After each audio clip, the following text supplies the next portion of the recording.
The Lord. Yes, a man of the Lord.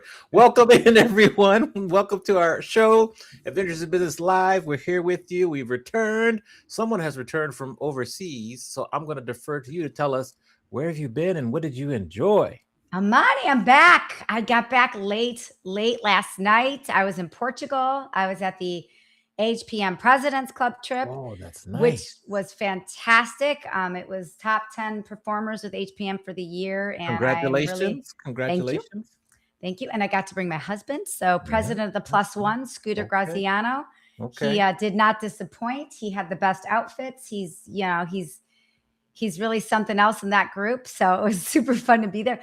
But I got to tell you, I'd never been to Portugal before. Oh, nice. Okay. And it was really cool because we spent a little bit of time in Lisbon, but then we spent a little bit of time in the Algarve, and we went to this new resort, the Viceroy, Umbria in Algarve. And what a beautiful, beautiful spot. Like if you are looking to completely unplug and go to a compound where you can just get away and not worry about anything else, that Viceroy Hotel is the way to do it. I mean, that was spectacular.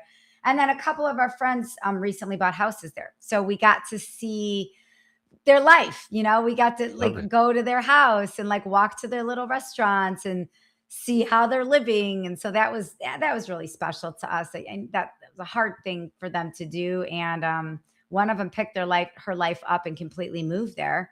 And another friend of ours who lives in Arizona just lives there from May till September when it's really hot in Arizona. So it was awesome. It was a really good experience. Yeah, I definitely 10 out of 10. I'd go back to Portugal for sure. All right. Sounds like a plan. I think that's a good segue to get to our guest today.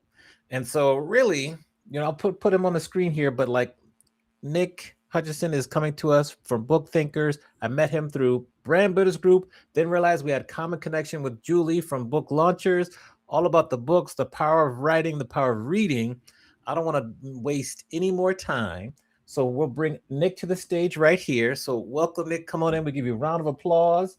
There. It's not playing. It's playing on the broadcast. So you'll hear the applause there.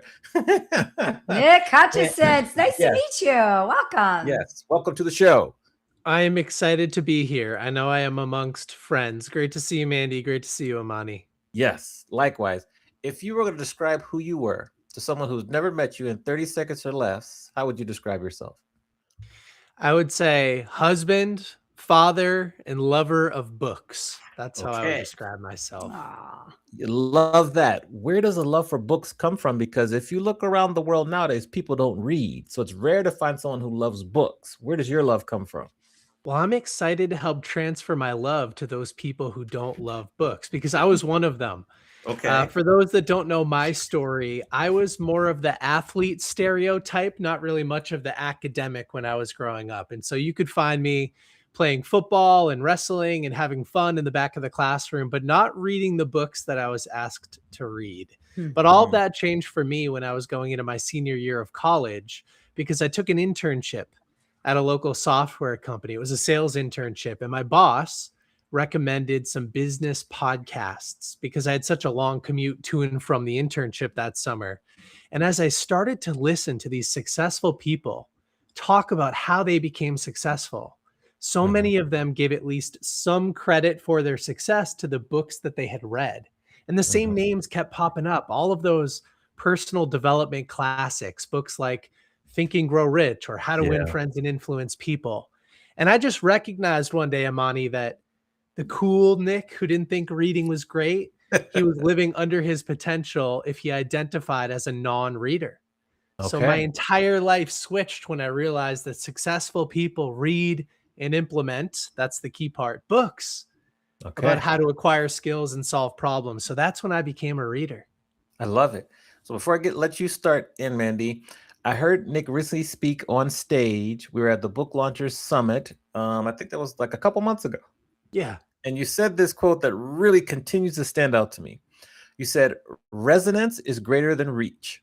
Resonance sells books. Can you break that down and explain that? Because I thought that was one of the most impactful statements you said when you were on stage. Thank you. Well, shout out to my friend Jay Akunzo for originally stating resonance matters more than reach to me. Mhm. And I think here's the idea. If you're creating content on social media and you're using it to change lives, if you go for resonance, which is depth and creating emotion and being vulnerable and transparent to one specific target customer, you'll reach that person. But if you go for reach, if you go for virality, which is what so many of us think we're supposed to do, we don't recognize that reach is nothing more than a vanity metric.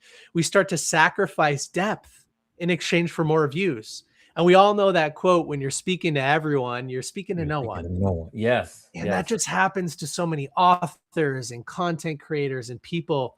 You think you're doing the right thing by speaking to everybody and being less polarizing, but what you're really doing is limiting your own potential to change somebody else's life. So resonance matters so much more than reach, especially in today's day and age. I love it. That's a perfect segue. Mandy, what have you? Well, you're just giving me some things to chew on here. So I guess I want to bounce this back to you. How can people create resonance? I know we talk so much about building community, making things sticky, but in your opinion, what you've seen, how can people create resonance? First, we have to identify who we are best positioned to serve.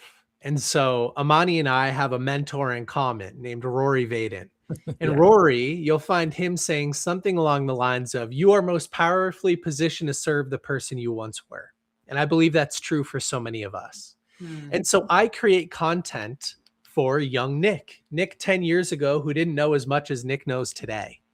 And I actually, when I create video content for social media, whether that's on LinkedIn or Instagram or YouTube or Facebook or TikTok, I actually think of young Nick, that little knucklehead who didn't appreciate books, when I'm creating content. That allows me to speak with a little bit more of a direct tone of voice, a little bit less performative. And I'm just creating content for him because I know I can serve him really well. And I know what problems he's facing. And so that allows me to get a little bit more specific than I would be if I was just trying to teach everybody on social media what I had to know. So I think that's how you can create a little bit more resonance is imagine the person who you are best positioned to serve and speak directly to them when you're looking at the camera. That's one of the ways that I do it, at least. I love that. That really speaks to me because I've gone through this transformation in the last 5 years, and who I am today is not the Mandy of the days of yore. And I think sometimes I want to forget her. But there's so many Mandys of the days of yore that probably need to hear about Yes. where I'm at now, or they may need to feel like not so alone. So I really appreciate you saying that. Like, just don't forget about that person because that person, they may need some help, or that person may need some residence. Oh, I love that. That's really cool. I want to talk about creativity because you talk a lot about creativity. In fact, recently you just spent some time in a very special creative space. So I think you're probably thinking about the same thing, but can you just talk about your day at Shangri-La Studios? First of all, Yes. tell people what that is and then why you were there. Sure. Yes. One of the best days ever. So, for Mhm. those that love nonfiction business books, there's a wonderful book by the author Stephen Pressfield called The War of Art. It sold millions of copies. A lot of us have heard of it. And even if you love fiction books, he's written a number of best-selling fiction books like, yeah, there we go. Amani's got it. The War of Art. Such a precious book. Mm-hmm. It's and that author Stephen Pressfield, not only has he written great works on creativity and overcoming resistance like The War of Art that Amani just showed everyone, but he's also a best-selling fiction author, Mm-hmm. writing historical fiction books and total fiction books like The Legend of Bagger Vance, which got turned into a movie featuring Will Smith and Matt Damon. Like, imagine you write a book and Will Smith acts it out. I mean, that's just so cool. So anyway, one of the services that we provide at my agency, Book Thinkers, is we help authors create content for social media, especially if they're launching a book and they'd like to sell it into their audience or reach new people. And so we were fortunate enough to work with Stephen on the upcoming launch of a new book. But he surprised us when he said, hey, we're going to film this content at the Shangri-La studio in Malibu, which is owned by Rick Rubin. And this studio is so famous because every A-list musician that you can think of has recorded content, music, at Shangri-La.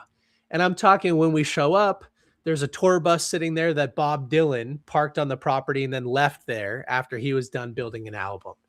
Rock and roll bands like the Rolling Stones or Red Hot Chili Peppers, and then modern day artists like Adele or Kanye West or Lady Gaga. I mean, they all use this studio to produce music. And so we got to show up and help facilitate the creation of some content with Stephen, an iconic author, at Shangri-La. It was just like the best blending of all of the worlds that I could experience. And I'll wrap up by saying I joke around. I have the best job in the world because the world's smartest people pay me to learn from them and help them create content. And it doesn't get any better than that.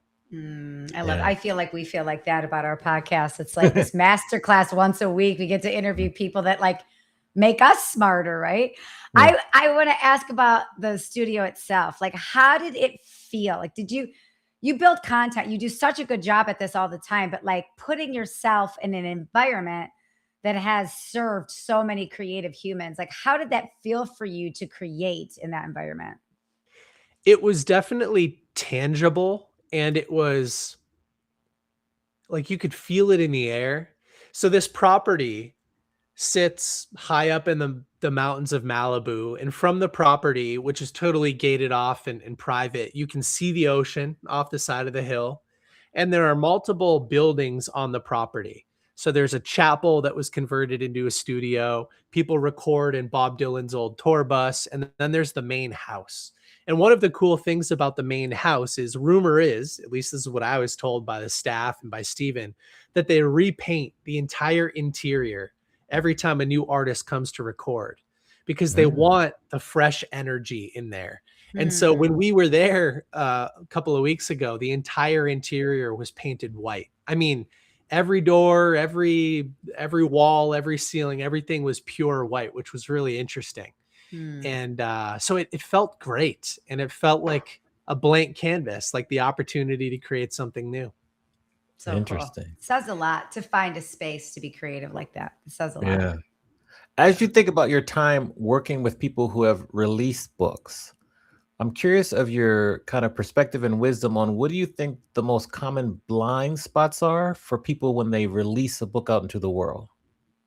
Oof, Amani, how much time do we have, my We got a little bit of time. We got a little bit of time. Give us your There top are three. so many blind spots. You know, the most common inquiry that we get at Book Thinkers is from an author who typically they're a retired executive type. They've moved into some part-time consulting. They spent a couple of years building the book, maybe with a vanity publisher, maybe a traditional publisher, maybe a hybrid publisher. Maybe they independently published the book, but the story is always the same. They spent a couple of years writing it. They put it out and nobody bought the book. Yeah. They try a few things for a few months. Nobody buys the book. And so they come knocking on our door 3 months post-launch and they say, hey, book thinkers, can you help us pick up the pieces?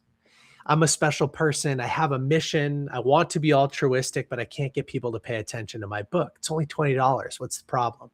And so I think the biggest issue there is they don't start thinking about the marketing of the book early enough in the process. They wait until the book is out to start thinking about getting it into the hands of their ideal customer. So our favorite projects are like the ones we just did with Steven, because we're working months in advance of the launch of a book to help create that big runway up through launch so that they don't feel underprepared and like they're behind the 8 ball. So that's one of them, at least, Amani, is that people don't think about marketing the book, which is 9/10 of a successful book launch, in my opinion. Yes. Writing the I would book is agree. just like 1/10 of the process. But you know what, Amani, I know we've talked about this before, but Nick, this is exactly what happened with my first book. Like, I was so focused on finishing the book, getting a publisher, and I was like, oh, well, my mom will buy it. You know, and I'm a sales and marketing lifetime professional who'd never thought about marketing the book. And it certainly didn't occur to me that marketing would be completely up to me. So I'm glad that you're talking about people doing it early on instead of, and it can't be an afterthought. It can't be an after the fact. Like, how do you collaborate with publishers on that? Or how do you collaborate with authors to convince them, like, let's start this a little bit earlier? Well, you're bringing up a great point, which is, as my business has grown over the last few years, we've gotten integrated with a lot of publishers, because you don't know that an author is writing a book until it's available publicly. Yeah. So typically that work is done in the shadows. It's done offline. And so as an agency owner, how do I prospect people that are invisible to me? Well, I go to the source who's helping them create that book in the first place. And so we have deals with a lot of publishers that either partner with us, include our services in their packages. A lot of publishers have like an optional marketing package. Sometimes they're white labeling our services, actually. And so we're doing the work of prospecting podcasts or helping them build content, but it's going through the publisher's official branding. And that's been very helpful with us. And then, of course, as authors work with us on their first book launch, and then they go to launch a second book, we're naturally getting started earlier in the process for them. So yeah, it's tough to think about spending money on the marketing of a book that doesn't exist yet, but that's what's required to be successful in 2026. And worth every penny. Any author that is listening, it is the marketing of your book, the investment of that is worth every penny. And now I'm just giving a shout out. So Nick, feel free to give me my $20 later. But I think, like, if you are writing a book, your publishers are awesome, but you are one of many of their authors, and they aren't marketers. They're publishers, right? They're great for illustration. They're great for content editing. Publishers aren't in the business always of marketing a book. So to actually hire a marketing agency is critical if you want the attention solely on you or your book. So that's just my 2 cents lessons learned. Yeah. Yes. Great lessons. 2 more questions, and I'll turn it back to Mandy for you. How did writing your book change your life? Writing my book, Rise of the Reader, changed my life in so many ways. I mean, Amani, you know a couple of the stories, but my book has sold really well. It's been translated into a bunch of different languages, and the readers of my book have reached out to me to collaborate on podcast interviews like this. They've given me advisory roles in their companies because they know my thought leadership is going to be valuable to their business. It's put me on a lot of stages. I mean, it's done a lot for my business as well, because I was running a book marketing agency providing value to authors, and I wasn't an author until I wrote a book. And so while I could empathize with parts of their struggles, I didn't really know what it felt like to put a book out there and then fear the judgment or fear the lack of success until I actually did it myself. So now there's a little bit more proof in the pudding. And I got to leverage all of our services as an agency from a client's perspective, which also helped us improve the customer experience. I think the last thing is that as an author, sometimes people think our books while they are thought leadership, they think sometimes they're more like gospel. And I think with my book, it was more like an accountability partner, reminding me of what I should be doing and a little bit less of like preaching to other people. So I go back to my book and reference that material all the time as the best practice for what I should be doing. Okay, great answer. Great answer. Now, we're going to flip the script really quickly. Let you ask both myself and Mandy any question you want. So who do you want to ask the question to first, and what is said question? Okay, I'll go with you, Mandy, first.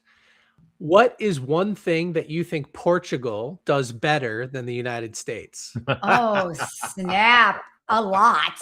A lot. Yes. Oh, this is a great question. What does Portugal do better than their oof?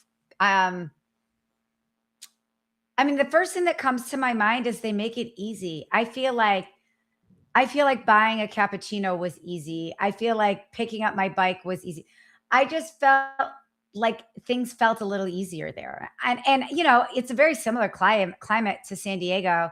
So I felt at home. Um, but things just felt easier there. I don't know how to explain it except I just felt like getting out of the hotel and just operating on a daily level was just easier. And there's a lot more hills. There's a lot more hills and like unsteady streets and stuff. So it wasn't like the terrain was easier, but it felt easier there. And I don't know if that's Portugal or what, but it just felt easier. Good All answer. right. Well, something for us Americans to aspire to do more of. Make it easy. Make it Amen. easy. Yeah. And Amani and I were just talking about this before you got on the call. Like, from a customer service standpoint, make it easy. Make it easier for customers to buy, right? Yeah. Amani's laughing because I had a whole rant about it. Just make things easy. Like I think here in the United States, for whatever reason, we want to add processes. We want to add things that make things complicated. Like, just make it easier. Yeah. Oh, I could jump on your rant there. It's one of my biggest pet peeves in business when people are difficult to work with. Oh, yeah. Yeah. I can't stand it. Like, I want to give you business. Why are you making it so complicated? Yeah, we could get going on that. Oh, Nick. Yeah, we could have a whole podcast about that one. There you go. Yeah. For anybody who's adding unnecessary complexity to their business, you should read Unreasonable Hospitality by Will Oh, Guidara. Will Guidara. Such Yeah. an amazing Will. book. Yeah, Great we book. love Will. So Amani, I'll flip the script and ask you a question. Since we're talking about book marketing, with your recent book, A Quiet Storm, what's one thing that you wish you did differently during the launch process with the content of the book? What's Yes. something you wish you did differently? I wish I would have started earlier growing my email list. And I wish I would have promoted my Which R&B Quiz Are You more heavily. And I wish I would have done that. And then the second thing, runner up, would probably be try to get more podcast appearances closer to the book launch day. Yes. Yeah, those are two things right there. Yeah.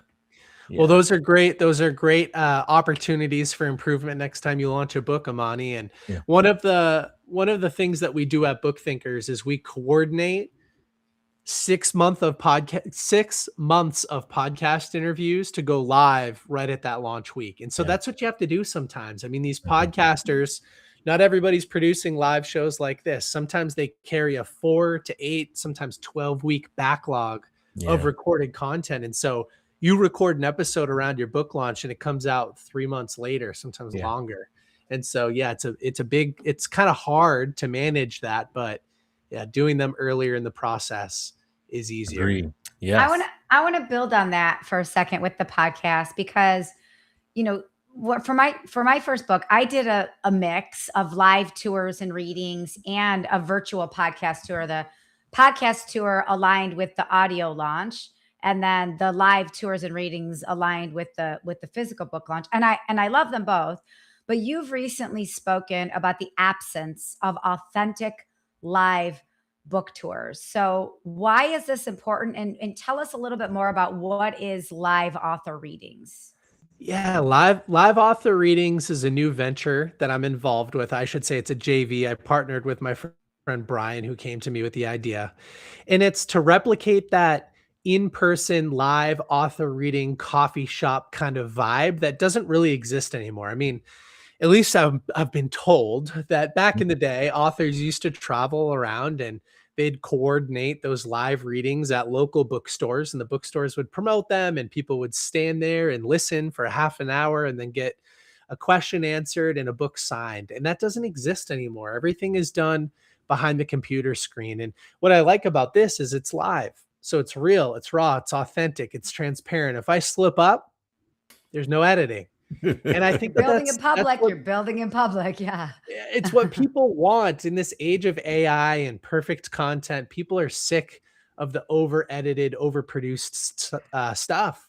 And so live author readings is a chance for people to meet their favorite authors, listen to them read a passage of the book, get to know it a little bit better before making that buying decision, ask a couple of questions, and swap out some of that mindless Netflix content with something that's a little bit more useful in the evenings. I mean, I think one of the easiest ways to learn more is not by adding, but by swapping. Take the mindless stuff out of your calendar, and at least one night a week, attend a live author reading and learn something useful instead. I love a swap. You're speaking my language. Between rants and swaps, we've got a lot to talk about. Yes, There's a we lot do. to talk about. I know what you mean though, because I traveled for a conference last year, and it was like, what's happening in the area in the evening, instead of going out to like a expensive, like late, super rich dinner. Like, what could I do? And I went to a Kara Swisher's burn book. She did something in Silicon Valley. I went to a literal bookstore, watched her like read some of her book, and that I think that's so much better than a boring steak dinner in a city that, like, Yes. doesn't need that. So I appreciate that. Are you working with bookstores, or how has this come to fruition for you? So to start, they're happening virtually, but they're happening live. And so they're free to register. Anybody can sign up, liveauthorreadings.com, to attend a live author reading. We have one tomorrow night with Amy Purdy. She just launched her second book. It's called Bounce Forward. She is a 3-time Paralympic medalist, and she also was a finalist on Dancing with the Stars, dancing literally without legs, which is so Wow. impressive. And so her, she New York Times bestselling author, but her next book, Bounce Forward, just launched in April. And so she's going to be reading some of that tomorrow night. And you could just go to liveauthorreadings.com and register for that one. And it's fun. It's small, it's intimate. We're really just starting the platform now, but eventually there will be live in-person events as well. Awesome. Nice. Get my video back on here. Yeah. Take your time. If you have to leave and come back, try that too. But you can do whatever you want. Okay. I think we're good now. Let's see here. We'll figure that out. Okay. Live. As we said, we're live. There we go. Live is forgiving. live. Yeah. What's your perspective on how long a life should a book have? Ooh. Well, I believe we should aspire to write books that will provide value forever. So I'll say that. Yes. Ryan Holiday would call that a perennial bestseller. So it will provide value forever. I mean, think of Marcus Aurelius, his personal journal meditations as being read by people all over the world almost 15, 16, 1800 years later, whatever. And it's still just as relevant today as it was back then. And so I think that's what we should aspire to do. But when launching a book, an author should give it at least 2 years. That's my belief. At least 2 years. Don't promote your book for a month and then give up on it. Like, if it genuinely provides value to people, then you want to give it at least 2 years. That's where it still feels new and fresh and relevant. Okay. I love it. Yes. I'm on year 2 now. So, okay. I'm following the plan. Yeah. It's a long, slow, steady process. It's like, no matter how many times you read Aesop's fable, The Tortoise and the Hare, the tortoise always wins. And so we should apply that to book marketing as well. Okay. I like that. Yes. Now, if we go back, because you went to University of New Hampshire, right? UNH? I did. Yeah. Okay. We're going to talk to young Nick. You're going to speak to young Nick right now and give him advice on everything you've learned since you walked out of college with a graduate, like with your degree.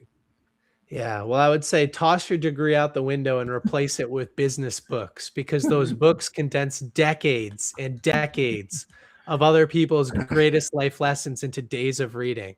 And for some reason, none of those amazing books were prescribed to me as a 4-year business student. So toss the degree out the window and read some more books. That's what I would say. I had a wonderful time at UNH, but I think it was more focused on socialization, like maturity in that area, a little bit less on the business skills. And so, Also yeah, important. run Also fast, important fail though. hard. Yeah. Also important for sure, especially in Yeah. today's digital age where everybody Yeah. wants to be behind a computer. I Yeah. think like back then there wasn't as much of that for me. And so I matured a lot in that way. Your 3 favorite, so you spoke about business books, your 3 favorite business books to recommend. Oof, I love to prescribe business books for very specific situations. So it's hard to just give 3 blanket ones, but if you're new to business, if you're looking for business fundamentals, I would recommend The E-Myth Revisited by Michael Gerber. That's a Yeah. great book on business systems and small businesses. For big thinking, I'd recommend The Magic of Thinking Big by David Schwartz. Mhm. And 10x is easier than Oh, 2x yes. by Dan Sullivan and Dr. Benjamin Hardy. That's one that I have been through, I think, 4 times Yes, there you since it go, right came out. there. Yeah, that's a great book right there. Yeah, yeah. Okay. Awesome answers. Mandy, I'm going to let you close it out with your final questions. I have a couple final questions. So, first question is, I hear this a lot because I'm an avid reader and obviously an author. So when somebody says, I don't read, it crushes my soul. But I'm also 50 years old. So I understand that. Like to age wise and I'm a business owner. Like there's some things that make me a natural reader, right? But I still do believe it doesn't matter your age or your gender or what you do for work. I do believe in the value of reading. So because you made that turn for yourself, what do you say to people that say, "Oh, I'm not a reader," or "I'm not into book"? Like, what's your answer to that now? I have so many things to say in such a short Let's amount of hear them all. time. Let's hear them all. I'll start by saying this. There's some data that came out recently that says Gen Z is the first generation in human history to have a lower average IQ than the previous generation, millennials. Mm, I'm a young millennial. mm, And why is that? I mean, for the last 200 years, IQ and reading comprehension and basic math have got progressively higher and higher and higher, and now they're lowering for the first time. Well, mm, my hypothesis is that short form video content is lowering our attention span, and reading on devices forces us to multitask. And so, my solution for this is to read long form physical paper books. Books act as a form of monotasking. You're reading at the expense of everything else, and you're following the development of one single thought, usually in these nonfiction business books, for hundreds of pages. I think what's important about long form content is you understand the hypothesis that the author starts with, and then you follow them along their journey and you get all these supporting arguments and case studies. And those lead you from a foundational stacking perspective to one point, which you can't just understand the Cliff Notes version of. You need all of the supporting evidence to get you to the point where you genuinely believe it. And there's a great book called The Art of Learning by Joshua Waitzkin. He's a chess champion and a martial arts champion, an intellectual discipline and a physical discipline. And he talks about studying a subject so intensely that your subconscious can identify opportunities to implement it. That doesn't mm. happen with book summaries or short form educational video content. You need the books. The books lengthen your attention span. They improve IQ. They improve reading comprehension, and they make you a better person. So that's why I'm such a fan. And I wish I could go tell everybody in the world that. And that's kind of the mission that I'm on right now, is to make reading physical paper books more attractive again, especially to young people, but really to all people. That's one heck of a clip if you're listening.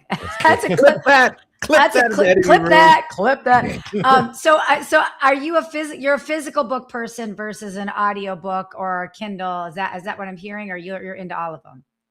I am into all of them, but I am the biggest advocate of physical paper books, because here's another point of data that people don't talk about.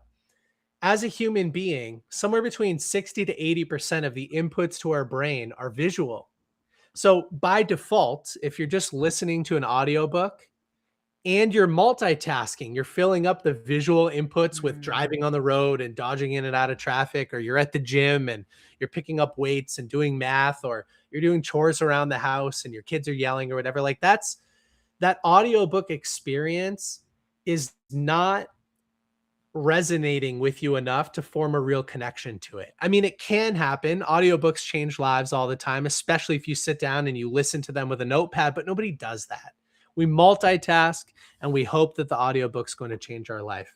I think audio is great, and there's some advancements in the audio space coming where you'll be able to listen with a live agent and it will be more of a dialogue and less of a one directional thing. But yeah, physical books, that's where I love to spend my time. Me too. I love marking up a book and folding a Yes. book. Yeah, that's awesome. Okay, really quick before we go, I want to talk about your live event that you've got coming up in Boston in July. You've got some great speakers. Ken Rusk was actually one of our past podcast guests from Ohio, just like me, and a lot of others too. So we believe in the power of live events. Obviously, Imani and I are in that space. How did this particular event come about, and how is it evolving for you? This is our third time hosting the event, and it has doubled in size each time we've hosted Wow. it. So this time we're going for 400 to 500 people in the room. It's over 2 full days. As you mentioned, we have some amazing speakers. In the main through line for the event is how to sell more books and how to use your books to generate more business on the back end. And so we're featuring some amazing speakers like Ken Rusk. He's done $500 million in business and he's sold many, many, many books. He's got another one coming out next year, so maybe he'll be on the show again. Mhm. And but Rory Vaden, who again is a mentor of me and Imani. We have Jim Quick, who sold a couple million copies of his book Limitless, and he'll be there talking about how he did that. So it's a great room, plenty of space for networking and unconditional support and love from the people around you. If you're an author, a coach, a speaker, a consultant, an aspiring author, it's the kind of place you want to be. So bookthinkers.com, there's a little live event tab and people can check it out. Yeah, Yeah. we'll put that in the show notes too. So anybody listening on the podcast, check out your show notes, because I can tell you these types of events, we all have to attend stuff for work. We rarely put stuff out there for ourselves. When you attend these types of events, it's not just about the organizer. And I know Nick and his team, I'm sure, put on an awesome event, but it's about the people in the room with you that have the same objectives, that have the same profile, that actually want the same things out of life as you do. That, to me, that's why you go to these things, right? The speakers are great, but like to coexist with these other people that have the same objective is so valuable. So I'm so glad that you're doing this Yeah. event. It's going to be awesome. We Thank got that you. event going in the ticker as well as Nick's website. So we just want to say thank you very much for being on the show. Excited to see you soon, particularly in July. And I love your message about paper books, tangible books, and reading. So just keep spreading the gospel. Absolutely, will do. And thank you both for hosting a great show. Yeah, All right. thanks for We'll coming see you on. Come soon. rant with us anytime. Yes, round of applause there for Nick. Take care, Nick. Bye. All right. Okay, good. We're good. So, Mandy, another great show. Lots to think about. There. Who do we have to look forward to next week? Next week we have Simone. Is it Canego? Oh, or Canego. Nico? Simone's coming. Yeah. Yes. Okay, Simone, she's coming. Okay, Yeah, she's the yeah. author as well. Speaks Yeah. about confidence and all sorts of things. This is her book right here, actually. She talks about, I have it here next to me because I got to write a review. This is Simone's book right here, and I have it, in the flesh. So, Oh, that's there her it book. is. Real confidence. Yeah, Awesome. so she's got a great story. So excited to have her on the show. Once again, thanks to Nick for being on our show. And I'm glad you arrived back to the United States safely and didn't get delayed. So you're here today. I'm happy to see you, and Mandy, and we're going to be together later this week for WeCon. Yeah. We'll probably do a mini episode on our wrap up from WeCon. So check out that when it comes out in a couple of weeks. Absolutely. Okay. Remember, if you're watching, please don't forget to rate, review, and share this episode on the platform you're watching or listening on. Make sure to subscribe to us on YouTube, and we will see you again next week, 1 p.m. on the West Coast, 4 p.m. on the East Coast, for another episode of Adventures in Business Live. Bye, everybody. See you soon. Bye.